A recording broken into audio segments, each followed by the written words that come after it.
Баршаңызға сәлем. Мынау алдыңғы видеоның жалғасы.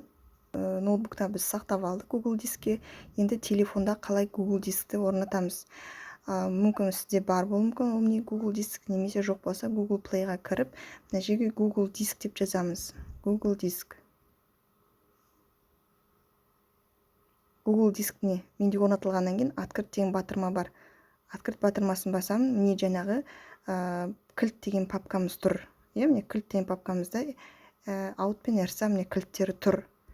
Енді сол кілттерді пайдаланып, қазір EGOV Mobile-ға кіреміз. Қазір біз EGOV Mobile-ға кіріп, балаларымыздың жеке мәліметтері тұр ма жоқ па біздің бетте, соны тексереміз.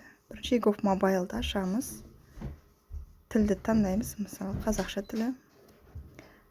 Кіру деген батырманы басамыз. Менде ECC бар болғаннан кейін, және дискке сақтап қойғам, оны алдыңғы видеода көре аласыз. Сол үшін мен ECC-ні қолдан таңдаймын. Бұл жерден үстін басып, алдындағы мына жерде менің кілтімді, мен қай дискке сақтадым, соны таңдаймын. Мына жерде бірнеше диск болуы мүмкін сізде. Диск таңдадым міне. То есть мен аккаунт таңдадым, Google аккаунт мына жерде. Оның ішінде диск деген папканы таңдаймын, мой диск. Оның үшін жаңағы жасаған папка кілт деген.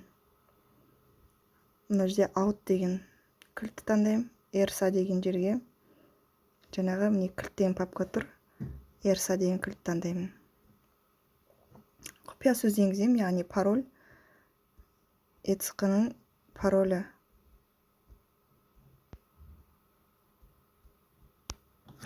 Соны енгіземін. Кіру батырмасын басамын.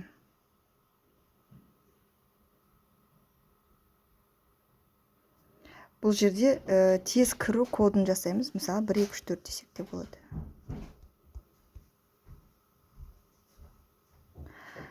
Көріп тұрғандай, обновить деп басамыз. Мына жерде кірдік, не аты жөніміз шығып тұр. Енді сол аты жөнімізге басқан кезде, мына жерде отбасы деген бөлім бар. Сол отбасы бөлімде үстінде жұбай мен балалар деп бөлім тұрады. Не балаларды бассақ, балалардың данылар шығып тұр. Егер шықпай тұрса, сізде қосуға болады. Мына жерде астында баланы қосу деген батырма бар. Соған басып, баланың иінін жазып, иінін жазып, қосу батырмасын басып, даныларды енгізіп қойға болады.